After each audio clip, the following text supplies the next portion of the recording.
Hello, everybody. Raptors got a win tonight against the Brooklyn Nets, but that's not what really matters from this game, Riker. Yeah, I mean, we have a horrific Kyle Lowry injury that occurred, and as all Raptors fans are surely holding our breaths, we are too. Let's talk about it a little bit. Yeah, we'll probably get into the Nets, the game after, but man, this is awful especially with the stretch of games we have coming up. Playing against, they showed the graphic during the game. We're playing against Miami. We have Cleveland, the Warriors, the Spurs, and the Timberwolves coming up in the next, 8 games, and also Philly and Detroit. So we have a very tough schedule. And, Kyle Lowry his numbers have been down, but he's still just as value for our team. Yeah, well, it's not really about the numbers. It's kind of like an OG phenomenon. It's his leadership that's most valued. It's the little things that he does. In the Milwaukee game that we won, it was his digs in plays where the ball was going out of bounds. That was probably the most crucial plays of the game, right? So for the people that don't know, Kyle Lowry at the end of this game against the Brooklyn Nets in overtime, he went up at, he's such a good rebounder. He just jumped up in the middle of a crowd. Seemed like he skied. He 40 feet he got in the air. Some elevation too. Yeah, it's just a phenomenal play by Lowry. But then Quincy Acey, I believe it wasn't intentional, obviously, but he ended up undercutting Kyle Lowry while he was in the air, and Lowry just came straight down on his back, and it was an awful sight to see. He tried to walk off the court, Lowry being the bulldog he is, but he couldn't put any weight on his left leg. No, he buckled. He spent a bit of time on the ground too. I mean, my initial reaction to watching the play live was that he embellished, or on the first replay, was that he embellished it maybe a little bit. That's just my initial reaction, given when he landed, he kind of flailed. But then, it was when he got up and couldn't stand, and then tried to walk again, buckled the second time. Yeah. I mean, this could potentially be a very serious injury. Yeah, well, you watch the replay, you see, you think he kind of got it with his, his thick butt, right? Like, you think he kind of, as you said, embellished it, but no, he landed straight on his back, and then he tried to stand up, right? And it wasn't his leg, so it looked like he had spasms. So we're just praying here for Kyle Lowry. Who knows? Maybe this won't be serious at all, and that's what we're hoping for. But it looked very scary. Yeah, and when I watched the replays with different angles, probably the same with you, it seemed very painful. So let us know what you think.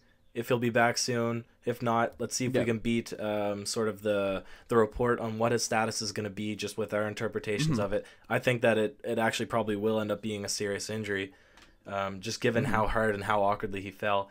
But let's get into what the impact is. So obviously, like you said, we have a stretch of hard-fought games against all playoff teams. What is it going to be like? Okay, let's say a bad scenario, but not worst case. Let's say he's out for 10 games, this important stretch. What do you think will happen for the Raptors team? Well, a lot of it's going to be on DeLon and Fred to really, they've been great as of late. They were great tonight. They've been great the past few games, but it'll be a really big test for them to see them play against this top-tier competition, and we'll need DeMar to really continue this extremely hot streak he's been on. We'll need Norm to come back because those minutes will be there now. Norm will have to come back and really not be in a slump.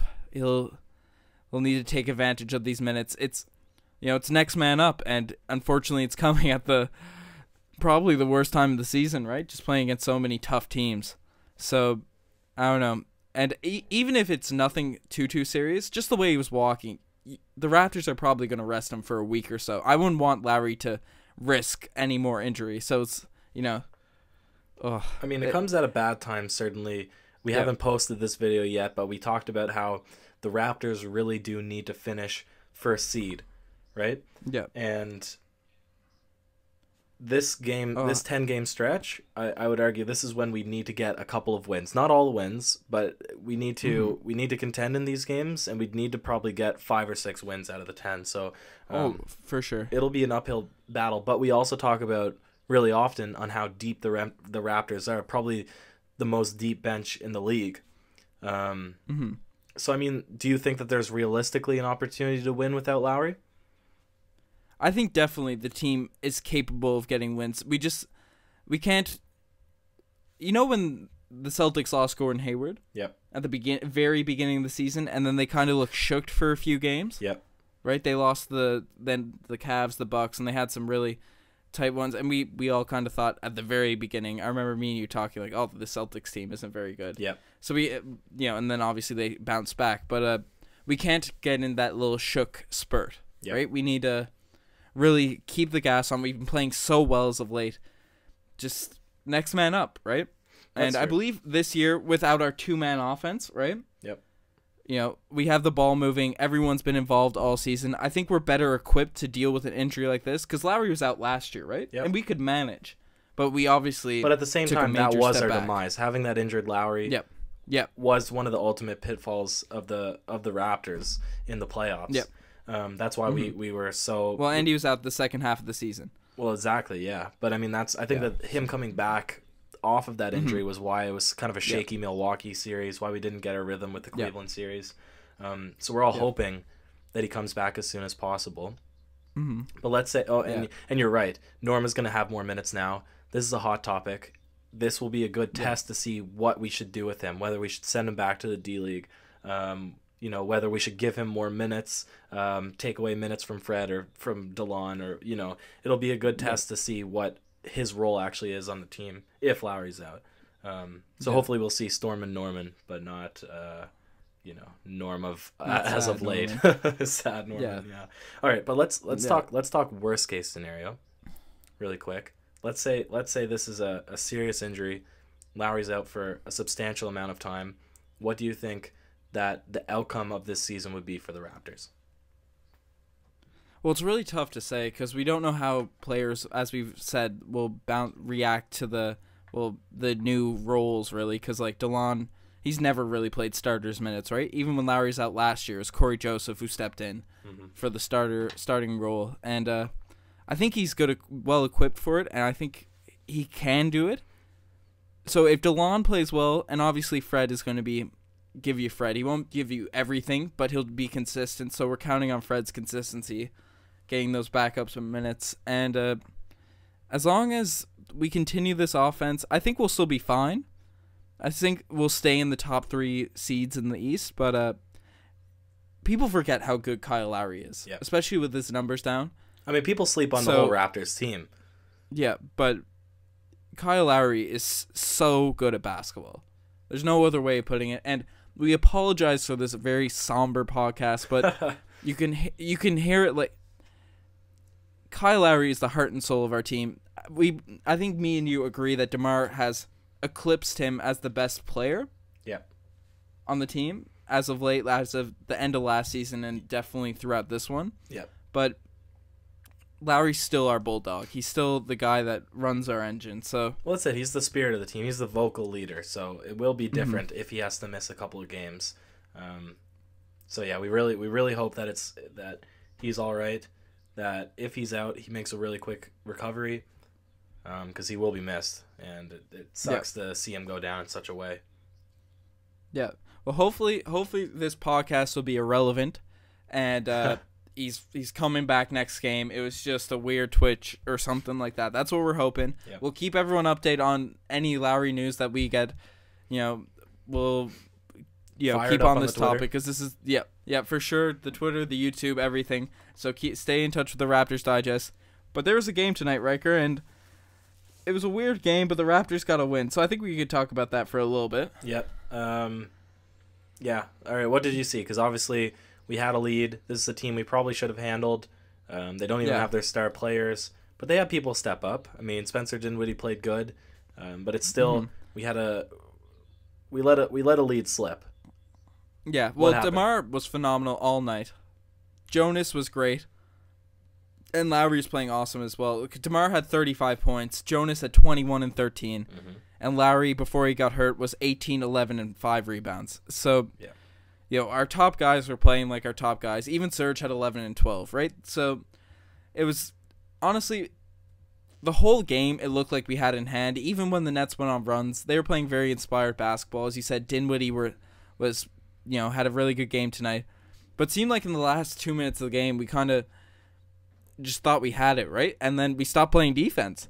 There was definitely 3 possessions where the Nets had Dinwiddie just got to the rim with no help side defense there, and Joe Harris got a 3, which the Raptors had this game in hand, and it was very obscure to see just the lack of defensive coverage in those final possessions. Yeah. But and we let the lead slip, which sucks. But we brought it to overtime. We're 1-0 this season. We beat the Bucks a couple of games back. Yep. It was a really tense overtime, especially with the injury, but just in the back and forth play. And some of the defensive coverages weren't good, but ultimately DeMar, our savior, stepped up again. Yeah, for sure. Like the Nets came out of OT, got 2 easy buckets to start, and it looked very, very shaky. And then Lowry went down, and it just looked very awful for our team. So, but DeMar, as you said, was just phenomenal this game. He's been phenomenal all season. He had 6 assists tonight too.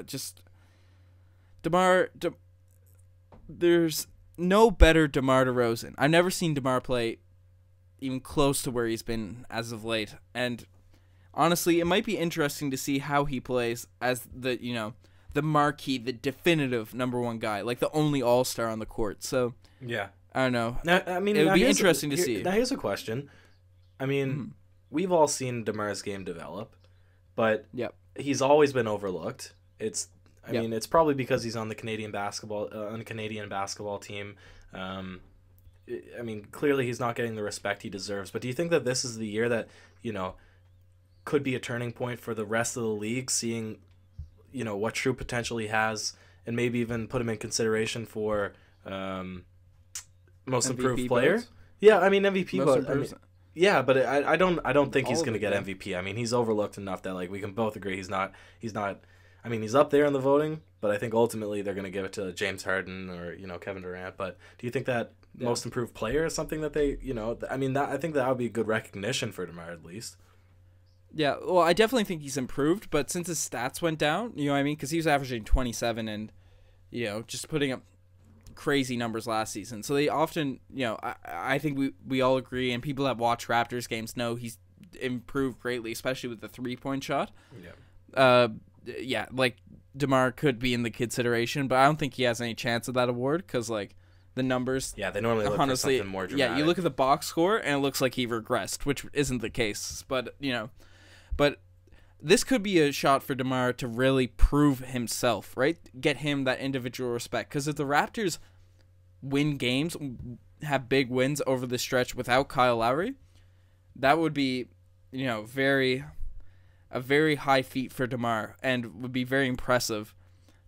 And that might get some rumblings throughout the league, but you know what? He does have a 3-point shot now. Yeah. Hot take: if the Raptors can beat Cleveland in the playoffs and go to the finals, next season I can see DeMar being a legitimate MVP candidate. Well, he's been getting that recognition from some people now. People are saying or recognize it's the rumblings are starting, especially where he's gotten a 3-point shot now. Yep. So, he still doesn't get the respect and all that, but you can't deny his ability. But I think in the league's eyes, he would be legitimized if he can beat Cleveland, because I think that's, and we'll talk about this in another podcast, but I think that's ultimately the reason that the Raptors don't get the respect is because there's that one team that everybody thinks, there's no way we're going to beat. We're just kind of a dummy team for them to, But you know what? Last thing about this game, overtime. I think one of the most turning points of the overtime was DeLon Wright's block. Yeah, that was awesome. We got a couple segments. Got a couple segments. Oh, true. So, all right, start us off. Well, as you said, for the play of the day, you took it from me there. The play of the day, it had to be DeLon's block back there, and I had a tie for it, right? You mentioned DeLon's block, and also that and one from DeMar. Yep. At the end, that really just iced the game for us. So that was a very cool. There were some good plays in overtime. The Raptors, we should have won it in regulation, and honestly, if we won it in regulation, Lowry wouldn't have been hurt. But he can't. That's just a freak event. Mm-hmm. But it's always good to close out these games. But so those are the two plays of the day. At least we got something good out of it. At least we got a win, right? That's true. We're still the top 3 team in the NBA, which is awesome to look at. Yep. We'll talk about that more. I think we have. Go ahead. I think we have a blatant OGs play of the game tonight. Yeah, OGs play the game. The injury. Yeah. So I mean that's a sigh. So hopefully we'll hear back. We'll hear about that soon. Yeah, that's the DeMar Carroll Gold Star Award too. That gets all the negative awards. Yeah. All right. Well, finish. Finish us off on a high. Yeah. Well, I had an OGs written down. C.J. Miles throwing a very weird pass out of bounds. I think it hit someone's head, but it looked pretty funny from afar. Cameraman got hit a couple times. Well, the cameraman guy got hit a couple times there, but CJ had a weird pass. There were some good OGs, but nothing made me say it more than the Lowry injury. Yeah, that was a true OGs. Yeah. That was a finger biter. But like I said, finish us off on a high. What's something positive we can take away? Raptors got to win. That's it. We got to win. That's it. We got to win. Whoop. Right? It's hard to be happy after one of our top guys goes down, but no, you're swinging us back to the negative. We got the W. We're on a roll. The win. We're gonna beat Miami. Then we got the true test. We got Cleveland, who we got to dominate, prove a point. So that's it for me. We gotta keep the winning vibes up. Don't let a Lowry injury bring us down. Just keep moving forward. All right. Thanks for listening, everyone. Cheers.